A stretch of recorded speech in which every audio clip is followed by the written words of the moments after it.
अस्सलामुअलैकुम, मैं हूं अफसा कोमल। ये सवाल तो काफ़ी दिन से मौजूद है कि इमरान खान साहब जब उनकी हुकूमत गई उस वक्त भी और अभी तक जो बातें कहते हैं उसमें वो इस्टेब्लिशमेंट से बुनियादी तौर पे रोल चाहते क्या हैं मुल्क की सियासी सूरत हाल में।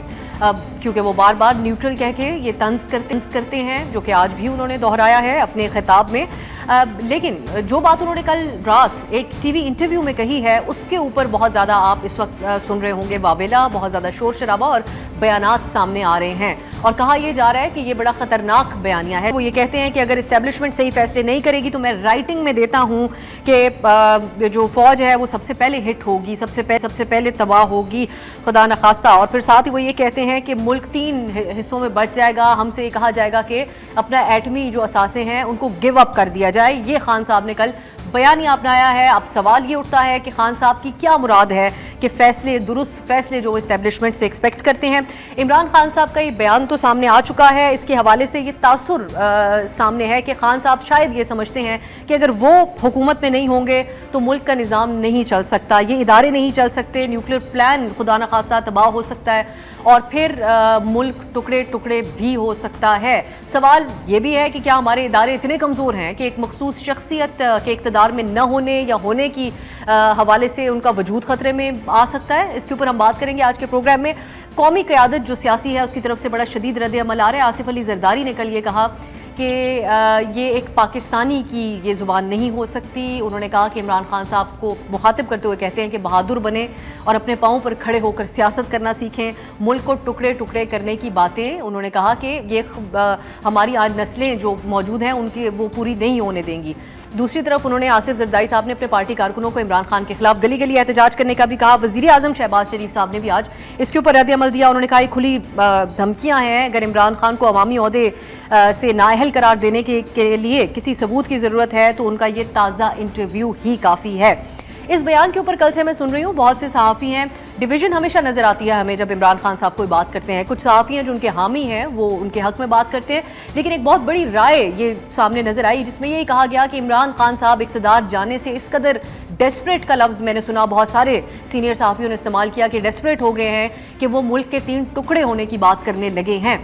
लेकिन कुछ ऐसे भी सहाफ़ी हैं जिनसे मेरी भी बात हुई, वो ये कहते हैं कि खान साहब के बयान को सियाको सबाक से हट के पेश किया जा रहा है। वो इकॉनमी के हवाले से मुस्तकबिल की पेश गोई कर रहे थे। तो इन एनी केस जो बात खान साहब ने की है, क्या उसको किसी भी तरीके से जस्टिफाई या डिफेंड किया जा सकता है, इसके ऊपर हम प्रोग्राम में बात करेंगे।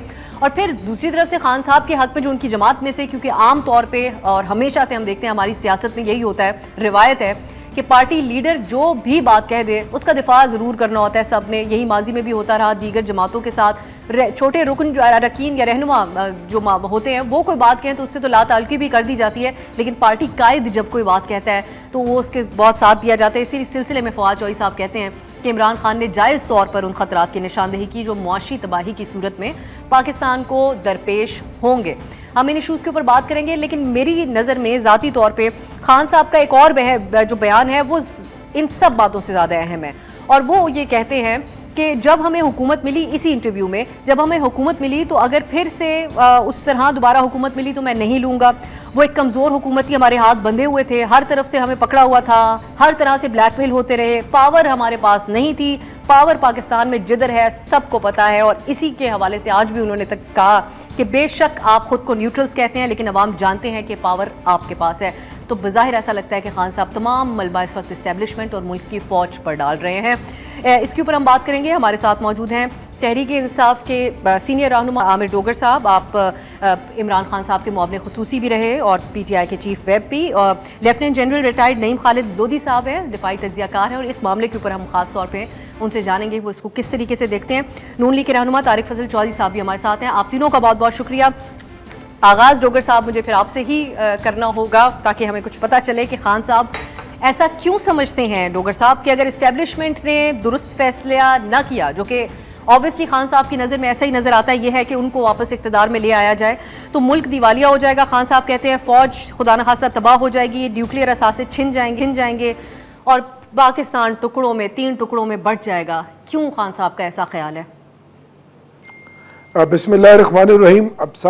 मजमूई तौर पर इमरान खान साहब ने जो बात की वो ख़तरात जो पाकिस्तान को नज़र आ रहे हैं और उसमें मुआशी जो हालात पाकिस्तान के बन चुके हैं और आने वाले दिनों में जो पाकिस्तान खुदा न खास्ता बैंक करप्सी की तरफ जा रहा है और डिफ़ॉल्ट की तरफ जा रहा है, तो वो जो मुआशी सूरत हाल से पाकिस्तान जो दो चार हो रहा है इस इम्पोर्टेड और करप्ट हुकूमत के बाद, उन्होंने इशारा उस जानिब किया। आज आप देखें तो 8 रुपये पर यूनिट बिजली की कीमत बढ़ा दी गई है, 30 रुपये डीज़ल और पेट्रोल के भी बढ़ा दिए गए हैं, लेकिन मुल्क में हुकूमत नाम की कोई चीज़ नहीं। बात तो उनकी सच है, लेकिन बात को सियाको सबात से हट कर किया जा रहा है। कोई इमरान खान की ज़ात के इक़्तिदार में आने या ना आने की बात नहीं है। पिछले अदवार की भी अगर हम बात करें डोगर साहब, पिछले अदवार बात करें तो जब जरदारी साहब की हुकूमत गई तो नवाज शरीफ साहब ने आके कौम से खिताब करके कहा कि तारीखी कर्जे हैं, मुल्क के हालात बहुत बुरे हैं, लोड शेडिंग हम इसका खात्मा करेंगे, लेकिन ये नहीं कहा कि न्यूक्लियर प्रोग्राम खतरे में पड़ जाएगा अगर कुछ ऐसा हो गया या वैसा हो गया। आप फिर जब इमरान खान साहब आए उन्होंने भी तकरीर करके यही कहा था उस वक्त। आज शहबाज शरीफ साहब आए, वो भी कहते हैं कि इमरान खान की पॉलिसी गलत थी, लेकिन खान साहब को ये उनका असेसमेंट या तज्जिया भी अगर इसको हम कहें तो ये इसकी बुनियाद क्या है? इसमें कोई शक नहीं कि पाकिस्तान की जो सरहदों की हिफाजत है वो हमारी पाक फ़ौज के ज़ुम्मे है, और वो एक पाकिस्तान की फ़ौज पर हमें फ़ख्र है कि वो दुनिया की एक मजबूत फ़ौज है। जब आप इस्टेब्लिशमेंट की बात करते हैं तो उससे मजमूई तौर पर कोई फ़ौज नहीं होती, ये एक या दो शख्स होते हैं जिनकी सोच की बात होती है। पहली तो बात है। दूसरा, न्यूक्लियर प्रोग्राम इंशाल्लाह ये हमारी दिफा की ज़मानत है, लेकिन जो पाकिस्तान के ऊपर साए मंडला रहे हैं अमेरिकन रजीम जो पाकिस्तान में चेंज के बाद साए के मंडलाने के बाद की बात जो दाइश ने सर उठाया हुआ है बलूचिस्तान में, जो चाइनीज़ पे हमले हो रहे हैं और जो कुछ दहशतगर्दी दोबारा से अपना सर उठा रही है। मेरी ख्वाहिश होती कि खान साहब इसी कॉन्टेक्स्ट में बात करते और इसी अंदाज में जो आप डोगर साहब अभी कह रहे हैं, प्लीज आप साथ ही रहेगा। मैं एक एक्सपर्ट क्विक कमेंट लोधी साहब से, जैन साहब से ले लेती हूँ ताकि हमें भी कुछ आइडिया हो कि वो इस बयान की क्या तशरीह देखते हैं। लोधी साहब आप बताइए। बात मुकम्मल नहीं हुई सर, मैं दोबारा आपकी तरफ आ जाऊंगी क्योंकि ये जो बुनियादी बात सवाल मैंने आपसे कहा उसका जवाब मुझे अभी तक मिला नहीं है। अमरीकी साजिश के हवाले से पिछले 1 महीने से जो हम शोज कर रहे हैं ये बयानिया सामने आ रहा है, तो माजरत के साथ मैं कता कलामी की आपसे माजरत करती हूँ। क्विक कमेंट मुझे इजाजत दीजिएगा, मैं लोधी साहब से हासिल कर लूँ। जन लोधी साहब, आप इस बयान की क्या तशरीह करते हैं? क्या ऐसा दुरुस्त फैसला है जो इस्टेब्लिशमेंट इस वक्त करे तो वो सब खतरात हमें लाहक ना हो जिसके इमरान खान साहब बात कर रहे हैं? जी बहुत शुक्रिया। देखें, मैं तो जी ये सदा करूँगा अपने तमाम पॉलिटिकल लीडर्स से कि मेहरबानी करके अपनी सियासत में वो एक तो मुल्क की सालमियत को ना लेकर आया करें, और दूसरा किसी भी सूरत में अफवाज पाकिस्तान को अंदर मत घसीटा करें। इसमें कोई शक नहीं कि अफवाज पाकिस्तान ने माजी में ऐसी की है इंटरफेरेंस जो कि नहीं करनी चाहिए थी, और उन्होंने तकरीबन इस बात को माना भी है। अब जब वो चाह रहे हैं कि वो किसी तरीके से नॉन पॉलिटिकल हो जाए, तो हम सब की ये कोशिश होनी चाहिए कि उनका नाम ना लें, उनको मत घसीटें इन सारे कामों में। बाकी जिस खदशे का इजहार उन्होंने किया है, आपको पता है मुख्तलिफ मौक़ों पर मुख्तलिफ सियासतदान ऐसी बातें करते रहे हैं। बलूचिस्तान के सिलसिले में लोग कहते रहे जी पाकिस्तान टूट जाएगा, जब प्रेसिडेंशियल सिस्टम की बात हुई तो उन्होंने कहा अगर ऐसा हुआ तो पाकिस्तान टूट जाएगा। लेकिन हमें ये ध्यान में रखना चाहिए कि ये बयानिया तो दुश्मन का बयानिया है, और अमेरिकन रसाले में ये बात छपी थी या ब्लड बॉर्डर्स के नाम से कि पाकिस्तान 4 हिस्सों में तकसीम हो जाएगा। हिंदुस्तान के थिंक टैंक्स, खुद इमरान खान साहब ने भी कहा कि आज भी ये कह रहे हैं कि पाकिस्तान जो है ना वो टूटने जा रहा है। तो इसको कभी किसी सूरत में हमें तकवीयत नहीं देनी चाहिए। किसी तरीके से ना मुल्क के लिए अच्छा है ना वाजे पाकिस्तान के लिए अच्छा है। लेकिन ये कि जिस खदशे का उन्होंने इजहार किया है, इस खदशे का इजहार तो आगे पीछे लोग पहले भी करते रहे, तो इसको मैं समझता हूँ कि इसको आप पोलिटिकल तनाजर में ही देखें। और जो रिएक्शन इसके खिलाफ आया है वो ऐसा रिएक्शन पहले तो नहीं आया, हालांकि लोगों ने इसे बड़ी बातें की है। लेकिन मैं फिर इमरान खान साहब से इस्तदा करूंगा कि being a leader of a very large party, political party, वो एहतियात से काम ले और कोई ऐसी बात ना करें जिसमें पाकिस्तान की सालमियत पर आंच आए, दुश्मन का बयानिया रीइंफोर्स हो और वाजे पाकिस्तान को घसीटने की कोशिश की जाए पॉलिटिक्स में। जो इकोनॉमी की इस वक्त ग्राउंड रियलिटी है हमारे सामने, IMF के पास जो हम जा रहे हैं, जो मामला है और जो खान साहब की मुआशी टीम के भी फैसले रहे, उसके हवाले से अब ये टेक्निकली अगर आप इस बात को हमें करेक्ट करें या फिर इस हवाले से बताएं कि जो इकोनॉमी के हालात हैं, अगर खुदा न खास्ता डिफॉल्ट की तरफ मामला जाते हैं तो उसका असर खान साहब समझते हैं कि डायरेक्टली खुदा न खास्ता फौज के ऊपर होता है और फिर हमारे न्यूक्लियर प्रोग्राम के ऊपर होता है। ये जो वो बात पेश कर रहे हैं, ये उनका कंसर्न के तौर पे भी अगर हम देखें तो दुरुस्त है? देखिए, ये कंसर्न इस हद तक तो दुरुस्त है कि हम डिफॉल्ट कर सकते हैं, लेकिन इसको इतना आगे स्ट्रेच करना कि इससे पाकिस्तान की सालमियत को कुछ अच्छा होगा या हमारे न्यूक्लियर हथियार जो हैं कोई हथियार लेगा, मेरा ख्याल ये दिस स्ट्रेचिंग इट टू फार। लेकिन एक बात जरूर सोचने की, यार वो अभी चौधरी साहब जब आएंगे तो वो बात बताएंगे कि अगर पाकिस्तान डिफॉल्ट की तरफ जा रहा था तो क्या ये टाइम मुनासिब था पीडीएम के लिए तोक अपने गले में डालने का? उनसे भी तो पूछें ये वक्त उन्होंने क्यों सिलेक्ट किया, जरा इसका जवाब उनसे पूछे ना। चौधरी साहब, आप अगर अब हमारे साथ मौजूद हैं तो आपसे यही जानना चाहूंगी, एक तो ये जवाब दीजिएगा, जो खान साहब के खदशात हैं वो तो बड़े संजीदा हैं, तो इस मामले में आप लोग ना फंस जाएं कहीं पर। और दूसरा ये कि आप लोग बगावत के मुकदमे दर्ज कराने की बात करें, लेकिन इस वक्त हवाला दिया जा रहा है गुजरावाला में नवाज शरीफ साहब के खिताब का। मियाँ जावेद लतीफ़ साहब ने एक दफ़ा कहा था कि मरियम नवाज को कुछ हुआ तो पाकिस्तान खप्पे फिर नहीं होगा। बिलावल साहब ने कहा था कि सिलेक्टर सुन लें, सिंधु देश और पश्तून देश की बातें होंगी, तो फिर उसी सिलसिले की कड़ी हो सकती है खान साहब का ये बयान भी। बिस्मिल्लाहिर्रहमानिर्रहीम, बहुत शुक्रिया आपका।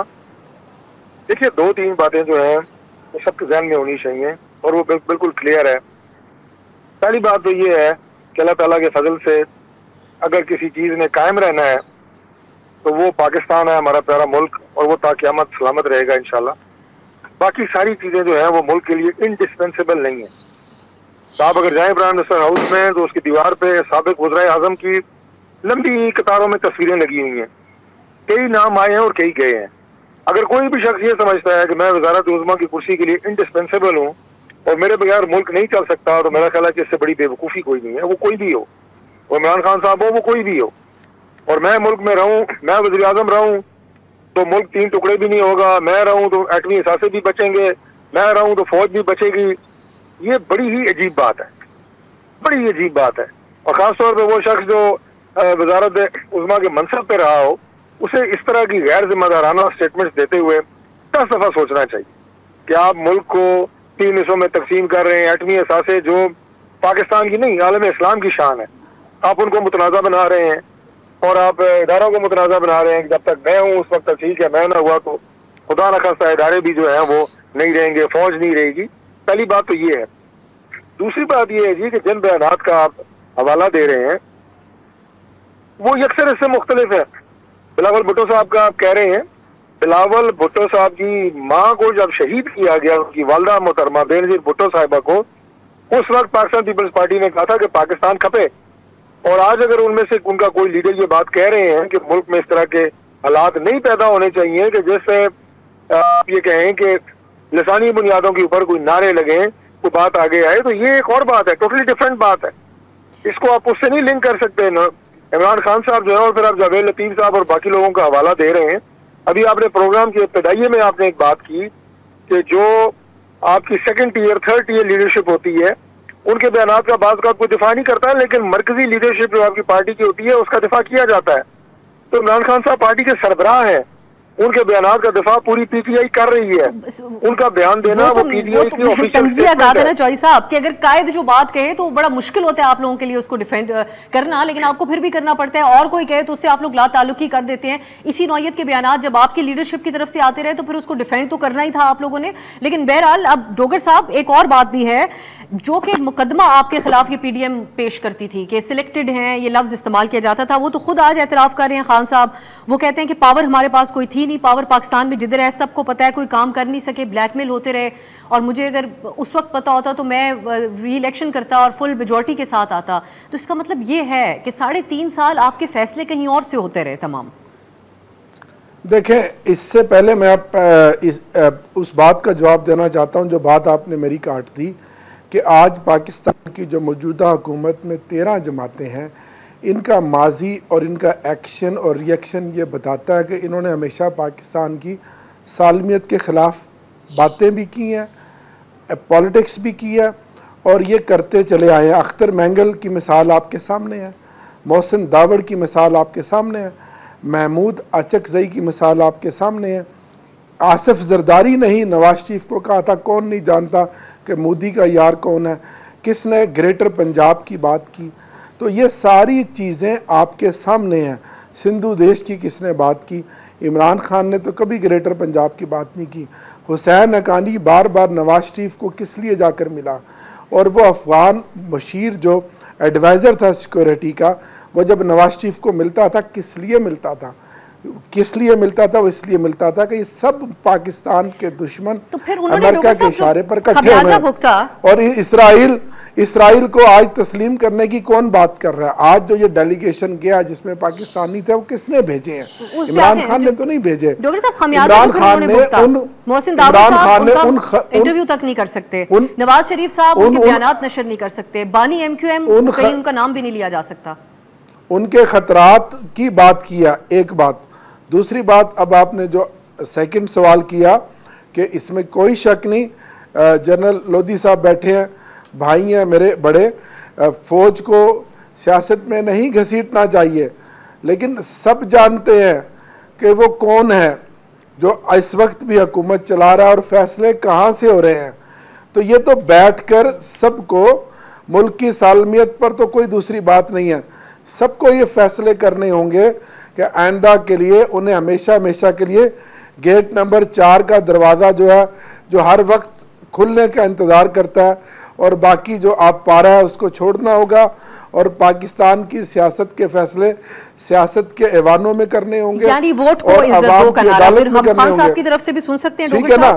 लेकिन नहीं, बिल्कुल इसमें तो कोई शक नहीं, आज नहीं तो कल सबको ये करना पड़ेगा। मैं तो पॉलिटिकल वर्कर हूँ और ये सब जानते हैं कि जो अदम एतमाद की तहरीक है ये उनकी मर्जी के बगैर नहीं आई, और किन के कहने पे ये गए हैं ये सब जानते हैं, ये ओपन है, ये तल्ख हकीकत है। मैं ये चाहता हूँ कि अब इस मुल्क को जमहूरी तौर पे आगे बढ़ना चाहिए, हम नहीं घसीट रहे, घसीटा उन्होंने खुद है। 20, 30, 40 साल उन्होंने रिमोट इस मुल्क का अपने हाथ में रखा है। अल्लाह ना करे हमारा जो मेरे मुंह में खाक के कोई ऐसा वक्त आए जिसका इशारा खान साहब ने किया, लेकिन अब हर शख्स को अपनी हदूद अकयूद का फैसला करना चाहिए, और पाकिस्तान को अगर आप चाहते हैं कि जमहूरियत ही उसका हल है तो फिर फैसला जमहूरी लोगों को करना चाहिए। सब जानते हैं कि ये जो कुछ 1.5-2 महीने में हुआ, एक चलती हुकूमत एक आगे बढ़ रही थी, माशी अहदाफ भी वो अपने तय कर रहे थे, हमारी जो है रिकॉर्ड एक्सपोर्ट भी हो रही थी, फॉरेन रेमिटेंस भी आ रहे थे, और चलती हुई हुकूमत को किस तरह से निकाला गया सिर्फ एक शख्स की ईमा के ऊपर। सब जानते हैं, इसमें कौन सी ओपन एंड सीक्रेट बात है? आपको भी पता है, मुझे भी पता है, कौन आज भी बैठ के कंट्रोल कर रहा है। हमारी जो कमज़ोर हुकूमत थी, 100 मांगे तांगे की हुकूमत थी, 172, 177 पे हम सारी 3.5 पौने 4 साल किए, और उसमें भी ना लॉ मिनिस्टर हमारा वो कहाँ से आया आप जानते हैं, इंटीरियर मिनिस्टर कहाँ से आया आप जानते हैं, जो हमारे एहतसाब के मुशीर थे वो कहाँ से आए आप जानते हैं, सिक्योरिटी के मुशीर कहाँ से आए आप सब जानते हैं। तो मेरी बात मुँह ना खुलवाएं। खान साहब ये तो 3.5 साल में 4 साल हमने जिस तरह चलाया, बात का जिक्र नहीं कर सके। खान साहब मुश्किल हालात में ब्लैकमेल होते रहे, खान साहब हजारा में लाशें रखे वालों को कहते रहे कि मैं ब्लैकमेल नहीं हूंगा, लेकिन 3.5 साल उनकी जमात के अंदर लोग भी किसी और तरफ से शामिल किए जाते रहे, इस्टेब्लिशमेंट की तरफ से जो उनका इल्जाम है, उनके इत्तेहादी भी उन्हीं के कहने पर शामिल किए जाते रहे। लेकिन खान साहब जो इतने बड़े लीडर हैं और बड़े बहादुरी से वो हर बात कह देते हैं, अपेरेंटली वो 3.5 साल एक दफा भी ये बात कह सके, सिर्फ एक नहीं, खान साहब सिर्फ एक बात पर हमेशा उन्होंने खामोशी इख्तियार की कि वो चाहते थे कि ये मुल्क आगे बढ़े, मुल्क तरक्की करे। मुल्क जिन हालात में खान साहब को मिला था और जो उस वक्त की इकानमी के हालात थे, फिर बीच में कोविड आया 1.5-2 सालों में, खान साहब चाहते थे कि मुल्क आगे बढ़े, और खान साहब ने हर इदारे के साथ ताउन किया, आप भी जानते हैं, हालात कहाँ बिगड़े आप भी जानते हैं। तो ये फैसला करना है कि आपने सिविल सुपरमेसी करनी है या रिमोट किसी और के हाथ में है, पावर का मरकज ये ऐवान है या जी, और डॉक्टर साहब का मौका देते हैं, तो कल आपने फैसला करना है। डॉक्टर साहब मैं बिल्कुल सही है, साथ ही रहेगा लोधी साहब। अब आपने सुन ली गुफ्तगू, अब तो ये एक नया पेंडोरास बॉक्स खुल गया है। तमाम जो बातें जो खान साहब कहते थे, एक जुमला था उनका कि मैं इक़्तिदार से हट के ज्यादा खतरनाक हो जाऊंगा, तो सबने कहा कि ये उनका इशारा सियासी जमातों की तरफ नहीं है, और अब ये वाज़ेह हो रहा है कि खान साहब अपना पूरा मुकदमा इदारों के ऊपर रख रहे हैं कि आप ही लेकर आए, आपने ही 3.5 साल हमारे मामलात चलाए, आपने ही इन सब लोगों को अपॉइंट किया, इसीलिए हम कारकर्दगी दिखा नहीं सके। अब इसके ऊपर क्या बाकायदा तौर पर इदारों को अपना रिएक्शन देना चाहिए? कैसे देख रहे हैं अब आप इस बात को?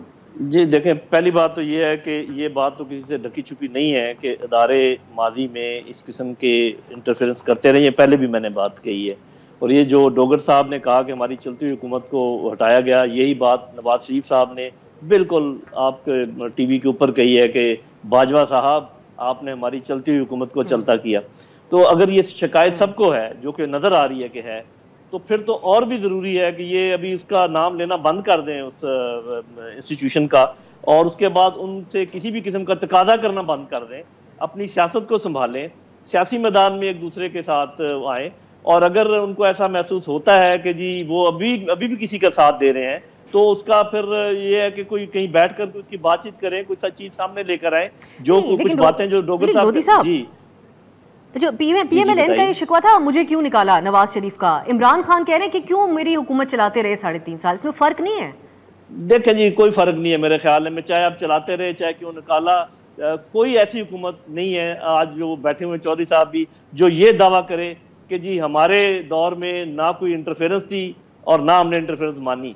इंटरफेरेंस थी और ये सब लोग इंटरफेरेंस मानते रहे, और इनके मानने की वजह से इंटरफेरेंस थी। आज ये मानना बंद कर दें तो तमाम इंटरफेरेंस दूर हो जाएगी। और अब जबकि अदारे ने फैसला कर लिया है कि हम इंटरफेयर नहीं करना चाहते, तो मेहरबानी करके उसका नाम लेना बंद करें, उसको वापस लाने की कोशिश बंद करें, और ये बहस खत्म होनी चाहिए कि जी उनका अगर फैसला दुरुस्त हुआ या गलत हुआ, उनका फैसला जो है वो मुल्क के दिफा के मुतालिक होगा, और वो जो भी हुकूमत वक्त होगी उसके मुताबिक वो होगा।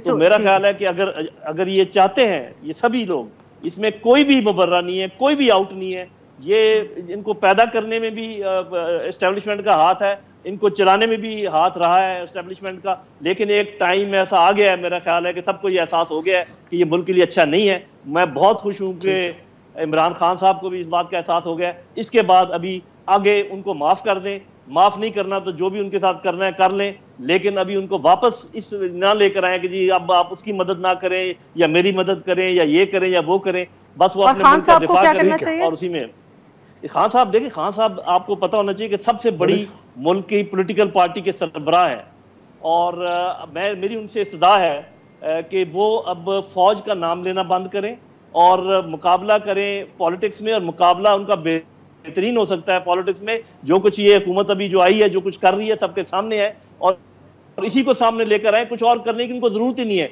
इसी बुनियाद पर वो नेक्स्ट इंतखाबात जीत जाएंगे, सिर्फ अगर वो। लेकिन एक बात मैं कहना चाहता हूँ, दोनों साइडों में से आज ये कोई भी नहीं कह रहा कि जी हम अवाम के लिए क्या करेंगे और क्या हम कर सकते हैं, क्या हम छोटे सूबे बनाएंगे, क्या कैसे हम मईशत को ठीक करेंगे। इधर से पेट्रोल की कीमतें बढ़ गई तो वो नाराज हो गए, उन्होंने बढ़ाई, ये नाराज हो गए, बिजली की कीमतें उन्होंने बढ़ाई। कोई भी हकीकी तौर पर दोनों तरफ की जिम्मेदारी का कोई सबूत नहीं होता लोधी साहब, ये हम आम तौर पे देखते हैं। अभी तो जो हो रहा है वो हो रहा है। आज ही मैं देख रही थी जो मुराद राज साहब हैं, पंजाब में वो मिनिस्टर थे एजुकेशन के, वो ये कहते हैं कि तुर्की के विजिट पे हैं प्राइम मिनिस्टर, तो मैं टर्किश प्रेसिडेंट से रिक्वेस्ट करता हूं कि कोई इमदाद पाकिस्तान को ना दी जाए। इमरान खान साहब जब धरने में निकले थे, उन्होंने कहा अवाम सिविल नाफरमानी करो, हुंडी हवाला के जरिए पैसे अपने भेजें, ताकि ये तो कौम को कौमी मफाद को कोई सियासतदान नजर ये आता है कि अपने लिए मुकदम नहीं रखता। एक शॉर्ट ब्रेक की तरफ जाते हैं, वापस आएंगे तो तारिक फजल चौधरी साहब से उनका मौक़िफ़ इसके ऊपर जानेंगे जो गुफ्तगू हुई है अभी। तारिक फजल चौधरी साहब, अब आपने गुफ्तगू सारी सुन ली है, ये तो फिर बिल्कुल ही जो मंजरनामा है खान साहब का इल्ज़ाम, हम समझते थे कि आप तमाम PDM की जमातों के ऊपर है, लेकिन इस वक्त वो आप लोगों को ना सिर्फ एक तो इम्पोर्टेड गवर्नमेंट कह रहे हैं, बल्कि साथ ही वो ये कह रहे हैं कि आप लोग सिलेक्टेड हैं। अभी डोगर साहब ये बात जो इमरान खान साहब ने कल कही, और जो शायद उतनी ज़्यादा खबरों की जीनत नहीं बनी, लेकिन बड़े बरमला खान साहब ने कहा कि उनके सारे मामलात कोई और चला रहा था, और अब ये लोग ये समझते हैं कि आप लोग भी उन्हीं की एमा के ऊपर आए हैं, तो ये तो बड़ा इल्ज़ाम है आप लोगों की हुकूमत के ऊपर। देखिए, गुजारिश ये है कि इमरान खान साहब को अल्लाह खुश रखे, उनके जो बयानात हैं उनके होते हुए और उनकी जो इस वक्त पॉलिसी चल रही हैं, उनके होते हुए उन्हें किसी सियासी दुश्मन की जरूरत नहीं है, किसी सियासी मुखालफत की जरूरत ही नहीं है।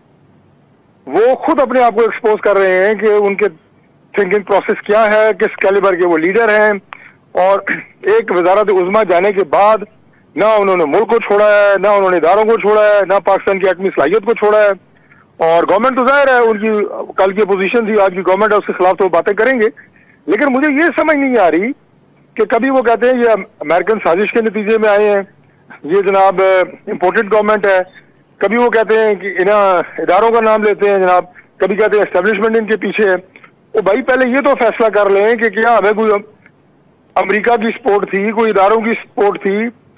सबसे आसान बात यह है कि अक्सरियत में तो इमरान खान साहब भी नहीं थे, 4 जमातें इमरान खान साहब के साथ थी, इत्तेहादी, तो वो वजीर आजम थे। वो 4 जमातें जो हैं वो मिल गई आज हमारे साथ, तो हमारे जो है पार्टी के वजीर आजम है। मुझे ये बताएं कि क्या अमेरिका ने वो 4 इत्तेहादी इमरान खान साहब के साथ लगाए थे, या इमरान खान साहब खुल के बताएं तो वो इदारों ने 4 इत्तेहादी के साथ लगाए थे। अमेरिका आउटडेटेड हो गई अमेरिकी साजिश की बात। अभी डोगर साहब बैठे हैं हमारे साथ, वो ये कह रहे हैं कि जी आप बताएं वजीर दाखिला किसने लगवाया, शहजाद अकबर किसने लगवाया। तो इससे तो यही तासुर मिलता है कि 3.5 साल में जितनी गलत चीजें हुई वो इस्टेब्लिशमेंट करवाती रही, लॉ मिनिस्टर माजरत के साथ। आप मुझे ये बताएं, डोगर साहब से ये पूछें, लॉ मिनिस्टर जी और सी डोगर साहब से ये पूछें कि अगर आप इतने बेबस थे तो सिर्फ क्या आप गाड़ी पे झंडा लहराने के लिए वज़ीर आज़म बने हुए थे? यही तो मेरा सवाल है। वज़ीर आज़म हाउस की मराहत हासिल करने के लिए वज़ीर आज़म बने हुए थे, हेलीकॉप्टर उड़ाने के लिए वज़ीर आज़म बने हुए थे। मैं तो बहुत हैरान हूँ कि इमरान खान साहब अपने आप को आलमी रैंकिंग में बहुत टॉप पे, यानी खुद पसंदी की इंतहा है, वो रैंक करते हैं। और बतौर वज़ीर आज़म पाकिस्तान का एक मनसब है, हमें उस मनसब का एहतराम रहा है। लेकिन मैं उनकी जात के हवाले से बात बता रहा हूँ कि क्या आप सिर्फ एक नाम अपने साथ लगाने के लिए, अगर आप इतने बेबस और मजबूर थे, मैं खुद वफाकी वजीर रहा हूँ, डोगर साहब वफाकी वजीर रहे हैं, अगर हमारे हाथ इतने बंधे हो हमें तो उसी वक्त ठोकर मारनी चाहिए उस वजारत को या वजारत उज़्मा को कि भाई मैं ना डिलीवर कर पा रहा हूँ, ना अपनी मर्जी के फैसले कर पा रहा हूँ। और सबसे अहम बात, अगर आप बयानात का एक तसलसल देखें तो इमरान खान साहब ने हमेशा एक बात की है, मैं बेहतरीन टीम बनाने की सलाहियत रखता हूँ। ये उन्होंने हमेशा अपनी बहुत बड़ी क्वालिटी जो है वो बयान की है। तो अगर आपको टीम बनाने की आपके पास वो आप ये कहें कि आपके पास चॉइस ही नहीं है, इख्तियार ही आपको इख्तियार ही नहीं है, सॉरी इख्तियार ही नहीं है टीम बनाने का, तो फिर आप अपनी किन खूबियों की तारीफ करते रहे हैं? फिर ये डोगर साहब इस बात पे मैं 1 घंटा बात कर सकता हूँ कि अगर आपके पास अपनी टीम मुंतखब करने का नहीं था इख्तियार, तो फिर आप उस कुर्सी पे क्यों बैठे हुए थे? ये इतना बड़ा सवालिया निशान है कि पाकिस्तान की पूरी कौम आपसे जवाब मांगेगी कि आपने, उसका मतलब है सिर्फ मराद लेने के लिए बैठे हुए थे, पाकिस्तान की आवाम की खिदमत करने के लिए तो नहीं बैठे थे, डोगर साहब दिल्ली लाने के लिए तो नहीं बैठे थे। जवाब ले लेते हैं सर। डोगर साहब, ये मुझे ये ख्याल, हमें इस बात का अंदाजा तो था खान साहब जो इशारतन बातें कह रहे थे, लेकिन इस हद तक नहीं था कि खान साहब जो कि इतने डेयरिंग एक लीडर हैं, और इसमें कोई शक नहीं है इस वक्त मुल्क में एक बहुत बड़ी तादाद है आवाम की जो सपोर्ट करती है खान साहब को, वो बहुत सी बातें ऐसी कहते हैं। कल रात की उनके बयान पर तनकीद हुई तो उन्होंने दोबारा रिपीट की अपनी वही बात आकर इस्टेब्लिशमेंट से मुतालिक। लेकिन ये कैसे हम मान लें कि 3.5 साल के अंदर इतनी अहम अपॉइंटमेंट्स, लॉ मिनिस्टर भी उन्हीं का है, फाइनेंस स्टेट बैंक का गवर्नर भी उन्हीं का, सब कुछ, लेकिन खान साहब ने एक लफ्ज तक ना कहा, ऑन रिकॉर्ड नहीं करवाई ये बात कि खान साहब को इस बात पे एतराज था? पहली बात तो यह है कि जनरल लोधी साहब ने जो गुफ्तगू की, मैं 100% उनकी तमाम बातों से इत्फाक करता हूँ। अब हमें आगे की तरफ जाना चाहिए और हमें फ़ौज को नहीं घसीटना चाहिए। आज दिन तक, इस वक्त तक जिनका लोधी साहब ने नाम लिया, उनकी इंटरफेरेंस अभी तक मौजूद है। मौजूदा हुकूमत के सेटअप में बैसाखी जो उन्होंने हमें दी हुई थी, वो बैसाखी उनको भी दी हुई है। जब वो बैसाखी हटेगी तो आपको, हमें पता चल जाएगा, अब कोई सीक्रेट नहीं रही। तो दूसरी बात है तारिक फजल चोई साहब, सर क्विक क्वेश्चन इसी पे आपसे, अवाम फिर ये आपसे सवाल करें कि आपकी बैसाखी ठीक थी, इनकी गलत? अवाम अगर आपसे ये पूछे इसका क्या जवाब होगा? नहीं, मैं तो बैसाखी की बात कर रहा हूँ, गलत और सही की बात नहीं कर रहा। अगली बात यह है कि तारिक फजल चोई साहब जानते हैं कि वो आधी लिस्ट उस वक्त कहाँ से आई थी और आज आपकी भी आधी लिस्ट कहाँ से वेट होकर आई है। ये फैसला बिल आखिर एक ही इसका हल है कि वो जिन्होंने न्यूट्रल थे या नहीं थे, उन्हीं की ज़ात के ऊपर बात आती है कि वो एक बार, वन टाइम, मैं पॉलिटिकल बात कर रहा हूँ, एक इस कौम पे एहसान करें, साफ और शफाफ इलेक्शन दे दें जिसमें कोई मुदाखलत किसी तरफ से ना हो, और फिर कौम और अवाम फैसला करें कि उनकी मंगों के मुताबिक मैंडेट जिसको दिया वो हुकूमत करे। अगर वो अहल होंगे तो आगे 5 साल चल सकेंगे, अगर वो अहल नहीं होंगे तो वो नहीं चल सकेंगे। अब इस बात को ख़त्म होना चाहिए, एक लाइन लगनी चाहिए।